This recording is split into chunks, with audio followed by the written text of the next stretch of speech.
네, 돈이 되는 그날까지 함께 하시죠. 돈워리 시간입니다. 오늘은요, 이 다음 주 공매도 재개를 앞두고 어떤 변동이 있고 또 개인 투자자들이 염두에 둬야 할 사항들이 뭔지 알아보려고 합니다. IS 경제연구소 차영주 소장 모셨습니다. 안녕하세요. 예, 안녕하십니까? 네, 이게 벌써부터 이번 주 내내 다음 주 공매를 앞두고 뜨거운 또 이 이슈가 하나 되는 것 같아요. 뭐 그렇죠. 증시에 도움이 되니 안 되니 하고 있는데 한번 짚어보려고 하는데 네.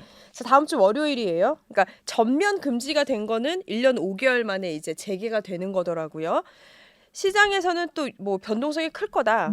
아니다. 영향이 없다. 뭐 이런 식으로 얘기들이 다양한데 오히려 우리가 이제 좀 기대하는 거는 빠져나간 외국인들이 돌아오는 거 아니야? 이런 기대감도 있는데 어떻게 분석하세요? 그러니까 서로 양면성이 있다라고 봐야 될 것 음. 같아요. 그러니까 공매도라는 것은 주식을 그러니까 네. 매도를 먼저 하고 사는 거죠. 보통 이제 주식이라는 것은 사고 나서 우리가 이익이 나서 팔던 손해가 나서 팔던 파는 건데 이거는 먼저 팔아놓고 네. 그다음에 주식을 사는 행위거든요. 음. 그렇기 때문에 위든 아래든 다 변동성이 생길 수가 있겠죠. 네. 일단 공매도에 대해서 근본적인 시각, 부정적으로 보시는 분들은 네. 매도하고 매수를 해야 되니까 결국 하방에 베팅하는 거 아니야? 그러면 주식시장이 단기적인 변동성이 생길 거 아니야? 공매도는 없어져야 될 법이야. 네. 더군다나 31일부터 공매도가 재개가 되면 주식시장이 많이 빠질 거야. 이렇게 음. 보는 시각이 있는 거죠. 네. 또 한 가지는 주식시장이 거품이 생길 수도 있다라는 거 아니겠습니까? 네. 인간의 주식에 대한 욕망은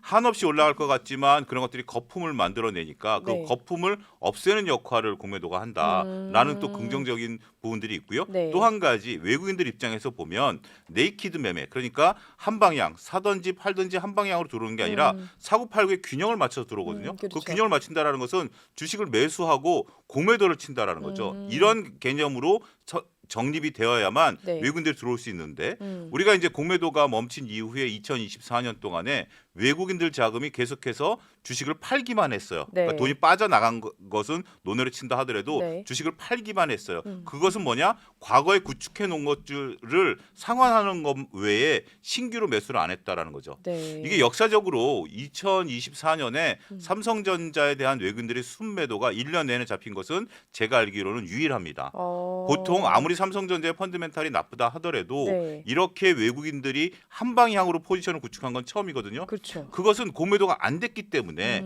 외국인들은 이렇게 포지션을 잡아야 되는데 못 잡다 보니까 기존에 잡았던 걸 팔아놓은 것밖에 안 됐다라는 거죠. 자, 일단은 지금 그러면 어떤 영향을 줄 수 있을 것이냐라는 부분들을 봤을 때는 아무래도 단기적으로는 네. 그동안에 이제 주가가 많이 올랐었던 일부 업종이나 종목군들에 대해서는 매도가 나올 것은 뭐 어쩔 수 없다 그쵸. 치겠죠. 감수는 해야죠. 예, 감수를 해야죠. 뭐 맞아야 될 매가 뒤로 좀 밀렸을 뿐이니까 네. 그러한 매를 맞아야 되는 부분들에 대한 것들 뒤에 가서 이제 체크하는 방법까지 말씀드리겠습니다만 네. 있다라고 볼 수 있겠고 또 한 가지는 중기적으로 보면 음. 기자님도 말씀하셨다시피 외국인들 자금이 이제 들어올 가능성이 있기 때문에 네. 또 나름대로 저평가된 종목은 외국인들이 주가를 끌어올릴 수 있는 긍정적인 면. 근데 요거는 좀 중기적으로 나타날 가능성이 있다. 아. 그래서 요거가 그러니까 두 가지 시각이 있는 거죠. 네. 항상 모든 것은 양면성이 있습니다만 단기적으로는 어쩔 수 없다. 음. 하지만 중기적으로는 좋아질 것이다. 음. 이렇게 정리해드리도록 하겠습니다. 그러면 이제 본격적으로 얘기를 하기 전에 좀 과거를 한번 좀 짚고 왜 이렇게 공매도에 뜨겁나라고 하시는 분들이 있을 테니까 과거를 좀 짚어보면 금지되기 전에는 궁금해요. 이 시장에 긍정적인 영향이 좀 있었었는지. 우리가 어땠어요? 이제 공매도를 금지했었다는 것은 이번 같은 경우는 좀 특이한 케이스예요. 네. 공매도가 이제 불법 공매도라는 것이 안타깝게도 벌어지다 보니까 네. 그것을 정비하기 위한 거였고요. 네. 그 전에 두 차례 사례를 보게 된다라면 서브프라임 사태 때 공매도가 잠깐 멈췄었고요. 그렇죠. 그다음에 최근에는 요거 말고는 코로나 사태 때, 그러니까 외부적인 변수에 있어서 주가가 급락을 하다 보니까 그러한 것을 막기 위해서 공매도를 한시적으로 막았었죠. 자, 금융위기는 조금 먼 얘기니까 조금 뒤로 가고 2008년도 네. 얘기니까. 근데 2020년 3월 16일서부터 21년 5월 3일까지 네. 공매도가 금지가 됐고 그 뒤 상황을 놓고 보면 1개월 내에 오히려 지수가 올랐어요. 아, 그래요? 예, 둘 다 똑같습니다. 1개월 내까지 많이 올랐다라기보다는 주가가 빠지지 않았어요. 한 네. 0.4%, 1% 정도 올랐으니까 오히려 주가가 빠질 것으로 봤는데 주가가 빠지는 않았고 그다음에 2022년 같은 경우는 이제 주가가 좀 많이 네. 빠졌죠. 그거는 이제 어떻게 보면 동학개미 운동의 후유증이기 때문에 생각한 것만큼 공매도가 멈췄다가 재개됐다 하더라도 이런 것들이 급락 급락세가 나오지는 않았었다라는 거죠.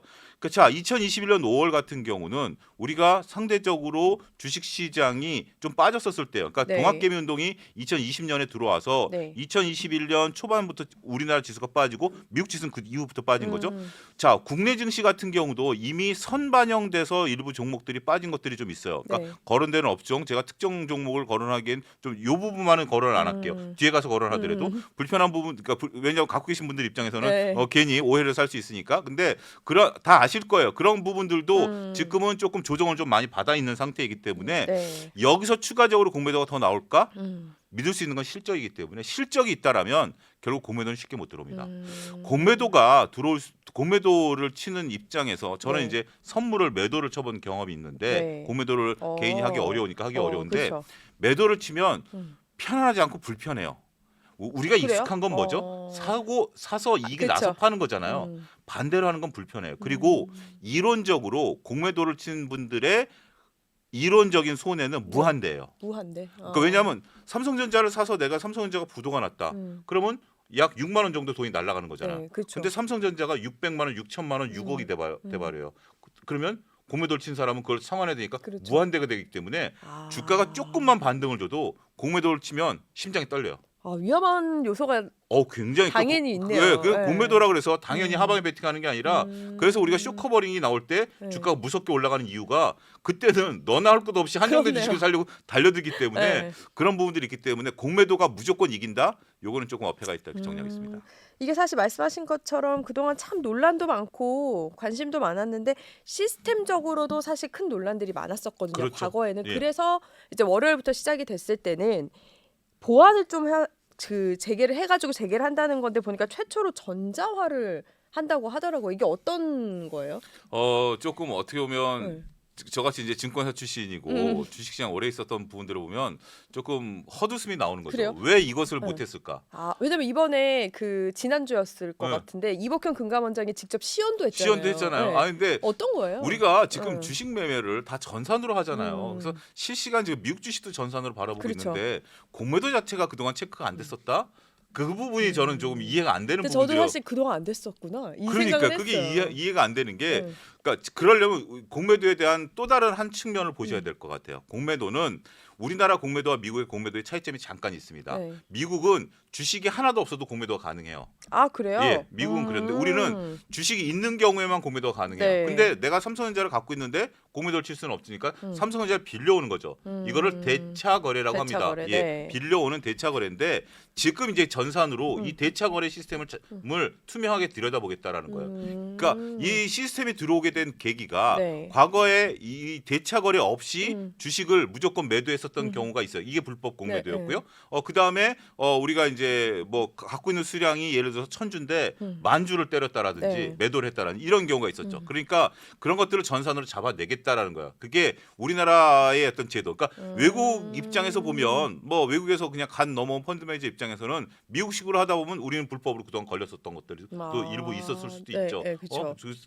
제도 자체가 다르니까 네. 제도에 대한 뭘 이해해 뭐 이렇게 봐야 되겠죠. 아무리 우리가 좀 긍정적으로 봐준다 하더라도. 그쵸. 근데 이제는 엔터를 떼려고 보면 저희들도 이제 그러거든요. 예를 들어서 제가 삼성전자를 뭐 108주를 갖고 있었다. 네. 근데 착각을 해가지고 110주가 산 줄 알고 난 110주를 살려고 했는데 108주밖에 체결이 안 됐어. 잔고가 108주야. 그래서 내가 110주를 매도를 치면 이게 네. 튀어나오거든요. 네. 그런 전산인데 이게 왜 공매도가 내가 만약에 100주가 없는데 100주를 치려면 지금은 들어갔었다라는 거죠. 어찌 됐던 뭐 그 그렇구나. 얘기는 길어지니까 네. 소일구 외양간 고치겠다라는 겁니다. 외양간 고치겠다라고 해서 직접 금감위원장이 시연을 했고 이걸로 잡아낸다고 하니 이제는 정말 좀 창피한 얘기죠. 근데 전 궁금한 게 소장님 말씀대로 뭐 이제라도 하는 건 좋은데 네. 실제로 그러면 그런 불법 어쨌든 공매도를 잡아내겠다는 거잖아요. 그렇죠. 투명하게 예. 현실 가능하기는 해요. 저는 가능하다라고 봐요. 그래요? 그러니까 잡아내겠다라는 게 아니라 공매도 자체가 불가능하다라는 거죠. 사후 약방문이 아니라 네. 사전적으로 이것을 막아내겠다라는 겁니다. 네. 그러니까 앞서 언급드렸던 것처럼 제가 삼성전자를 108주를 갖고 있는데 110주 매도를 딱 엔터키를 치면 여러분들 핸드폰에서 클릭을 누르면 이게 튀어나와요. 네. 수량이 부족합니다라고 튀어나오거든요. 그런 것처럼 지금 만약에 불법 공매도를 하기 위해서 네. 서로 삼성전자를 100주를 빌려놓고 200주를 매도를 치면 이게 튀어나옵니다. 이렇게 전산을 만들어 놓은 거죠. 그 잡아내는 거네요. 자동으로. 그쵸? 잡아내겠다라기보다는 불법 자체가 불법? 이제 안 되는 할 수가 없는 거죠. 할 수 없는 거네요. 할래야 할 수가 없는 그런 상황이 이루어지다 보니까 보다 투명하게 이렇게 되고요. 또 한 가지 이 전산 시스템 말고 제도를 정비한 중요한 네, 것이 네. 하나가 있어요. 과거에는 외국인과 기관만 실질적인 공매도가 가능했어요. 개인도 가능했습니다만 개인은 대차 거래가 거의 불가능했거든요. 네. 그러니까 앞서 언급드렸다시피 삼성전자를 빌려서 해야 되는데 삼성전자 빌려주는 곳이 없어요. 그렇죠. 그러다 보니까 못했는데 이제는 개인들도 예탁결제원이라든지 증권사에서 외국인과 기관과 동일하게 빌려줘요. 그리고 기간도 동일하게 90일로 묶어버렸습니다. 네. 그러니까 2024년에 삼성전자를 그렇게 제가 매도를 했다라고 얘기했던 것 중에 하나가 외국인들은 이 기한이 없었어요. 그러다 보니까 끌고 오면서 끌고, 매도를 네, 그러네요. 해왔는데 네. 이제부터 3월 30일부터 공매도가 재개가 되면 전화, 네. 조 기자님이나 네. 탐이나 톰슨이나 뭐 펀드 매니저나 똑같이 삼성전자를 빌릴 수 있고 똑같이 90일 동안만 공매도가 가능하다. 근데 이게 우려되는 부분은 없어요? 개인까지 갔을 때는? 그러니까 이제 개인들의 그러니까 그동안 어떻게 보면 딱 조 기자님 말씀하신 게 그동안 개인들이 왜 우리는 안 풀어줘? 그랬더니 이제 금감원에서 얘기한 게 있었죠. 개인들 앞서 얘기한 것처럼 이론적으로는 손실이 무한대이기 때문에 자칫 개인들이 이것을 개인들이 이것을 그쵸. 하면 네. 그렇게 되는 거 아니야? 라고 해서 이번에 공매도를 칠 수 있는 것에 대한 규정을 좀 강화했어요. 아무나 공매도를 할 수 있는 게 아니라 어느 정도 업력이 좀 된다라든지 소위 짬밥이 되는 분들만 그러니까 약간 확대는 할 때 네. 강화는 한 거예요. 그래서 짬밥이 없으신 분들, 내가 지금 당장 주식 초보자인데 여기 군대 영어 써서 죄송합니다. 네. 이게 좀 그런데 확 와닿았어요. 네. 그러니까 이런 것들이 안 된 분들은 못 해요. 그러니까 금감원에서도 그 기간 동안 정말 오랜 기간 동안 뭐 했나라고 보니까 나름대로 손 볼 건 손 본 것 같아요. 그러면 약간 그 들어갈 때 어떤 기준이라든지 항목이라든지 그런 검사라고 해야 되려나요? 그런 로그인 하듯이 그렇죠. 어느 정도의 점검이 필요하긴 하겠네요. 하고 그렇죠. 싶은 그걸 사람은. 하기 위해서 이제 그건 증권사에서 기본적으로 열어주느냐 안 열어주느냐 거든요. 우리가 뭐 예를 들어서 ETF를 한다라든지 네. 아니면 선물 거래를 할 때 교육을 들어야 되는 게 있고 네. 그 교육 이수증을 증권사에 그렇죠. 제출해야 되는 것들이 있거든요. 뭐 그런 제도가 있으니까, 그러니까 우리가 워낙 또 IT 강국 아니겠습니까? 네. 뭐 그런 부분들에 대한 것들을 다 이렇게 탄탄하게 세밀하게 정말 필요하게 뭐 그럼에도 불구하고 손실이 나는 건 뭐 그거는 그렇죠. 개인에게 귀착되는 네. 거니까 어쩔 수 없습니다만 우리가 이제 선물도 처음엔 다 열어줬다가 선물에서 정말 조금 많이 되니까 네. 닫아놓고 그게 이제 풍선 효과로 다른 데로 몇 군데로 가긴 했습니다만 어찌됐든 일단 조건만 되시는 분들 입장에서 보면 정말 나도 실력 있고 나도 정말 자금력 있는데 네. 왜 내가 차별받았어라는 분들에게는 정말 절호의 그러니까 우리가 좀 이렇게 많은 위대한 투자자들을 이제 역사적으로 공부하지 않습니까? 네.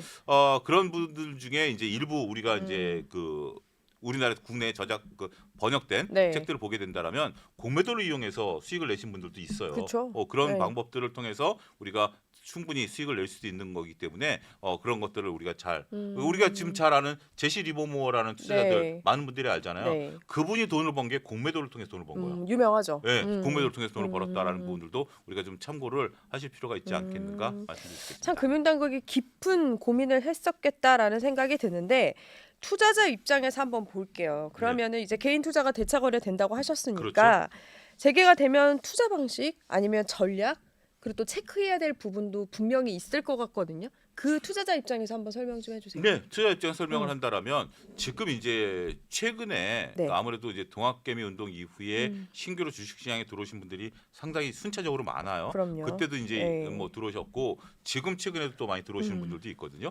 근데 지금 이제 보면 업종이 올라가면 해당 업종들이 다 올라가요. 네. 예를 들어서 방산이 올라간다라고 하면 하나에어로스페이스나 한국항공우주가 올라가면 맞아. 그다음에 이제 LI넥스원이라든지 현대로템이라든지 하나시스템 이런 것들이 쭉 따라 올라가죠. 네. 조선주가 딱 올라가서 하나오션에 딱 올라가면 그 한국조선해양이라든지 미포조선, 삼성중공 같은 건 딱 따라 올라가죠. 그렇죠. 근데 이제 이런 현상이 잘 안 나타난다는 거죠. 어... 업종 내 차별화가 이루어집니다. 그러면은 또 전략이 달라져야겠네요. 그렇죠. 그쵸? 이제는 딱 누가 딱 선봉에 딱 쓰면 나를 따르라 그러고 이제 쫙 따라갔는데 이제 나를 따르라 그러면 아니야 난 안 갈래 이런 애들이 이제 나타나기 시작하는 거죠. 그러니까 뭐가 튈지 모르는 거네요. 근데 그걸 체크하는 방법이 있어요. 어떻게 있어요? 그걸 체크하는 방법은 두 가지인데요. 첫 번째는 실적 베이스예요. 실적이 안 나타나면 네. 결국 따라가지 않은 거죠. 공매도 타켓이 될 것을 알기 때문에. 투자자가 봤을 네, 때. 투자가 봤을 때 지금은 한 업종이 지금 제가 말씀드린 것은 지금 이것에 대한 실적 얘기를 안 드렸잖아요. 그쵸. 단지 이제 퍼포먼스가 비슷해 보이니까 같이 갔는데 그 중에서도 보면 실적이 떨어지는 애들이 좀 있어요. 그렇기 때문에 그런 애들이 있고 또 한 가지 이제 네. 대차 잔고라는 걸 체크를 하셔야 됩니다. 대차 잔액. 네, 네. 대차 잔고, 대차 네. 잔액 이런 건데 여러분들이 각 거래하시는 증권사에 보면 HTS, MTS, 네, HTS는 이제 PC고 MTS는 휴대폰인데 음. 여기에 대차 잔고를 체크하는 난이 있어요. 그걸 여러분들이 뒤져보시고 네. 만약에 내가 도저히 못 찾겠다라고 하면 콜센터에 전화하시면 찾을 수 있어요. 예, 그 코드 번호를 알려줄 거예요. 증권사마다 네. 코드 번호가 다를 네, 거니까 그건 여러분들이 콜센터에 전화하셔서 체크를 하셔서 서로 정말 차용주가 방송에 나와가지고 땡땡땡 종목이 좋다라고 해서 딱 보니까 최근에 대차 잔고가 늘었어. 대차 잔고가 늘었다라는 게 개념을 좀 설명을 좀 드리면 네. 대차 잔고는 앞서 언급드렸다시피 주식을 빌려 놓은 거예요. 그 네. 잔고예요. 그렇기 때문에 마이너스 통장을 개선해 놓은 거다라고 생각하시면 될 것 같아요.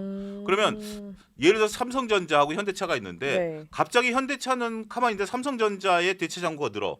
마이너스 통장을 개설한 사람이 늘어. 그러면 마이너스 통장이 어떤 거죠? 필요할 때 돈을 필요할 뺐을 때. 수도 있고 네. 안 뺐을 수도 있잖아요. 네. 따라서 대차 잔고 이꼬로 공매도가 되지는 않지만 공매도를 하려면 대차 잔고가 필요하다라는 거죠.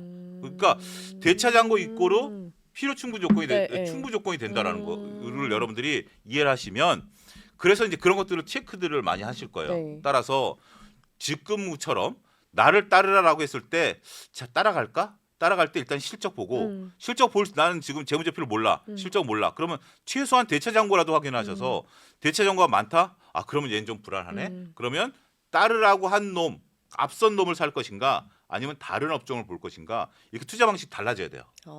그렇네요. 예. 사실은 지금까지는 그러니까 공부와 떠나서 네. 이 종목이 떠. 그럼 이 관련된 종목은 아무 따 따라가는 그렇죠.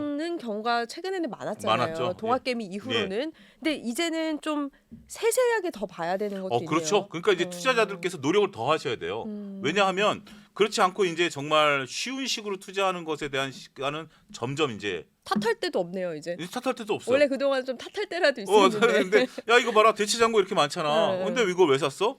내가 클릭 한 번 안 해본 거예요. 근데 정말 뭐 재무적으로 이게 훌륭하냐 안 하냐 그걸 다시 지금 공부한다. 네. 현실적으로 어려운 거 압니다. 네. 그런 부분들은 아니까 말고 최소한 대차 잔고가 늘었는지 그거 확인하는 것은 정말 10초 내에 확인할 수 있잖아요. 이게 사이트에서도 되고 휴대전화에서도 휴대에서도 되니까 되니까. 예. 또 콜센터에서 전화하셔도 되니까 요거는 좋은 공부의 팁 같은데요. 그렇죠. 그걸 네. 해가지고 여러분들이 그거 하나만 알고 그거 하나 귀찮다고 클릭 안 하는 거랑 어마어마한 차이가 나는 거죠. 미래가 달라질 미래가 수 있네요. 달라집니다. 클릭 하나로 인생이 바뀔 수 있습니다. 그렇구나. 예, 그렇게 보셔야 됩니다. 그렇다면 이게 좀 예. 조심스럽기는 한데 전문가시니까 예.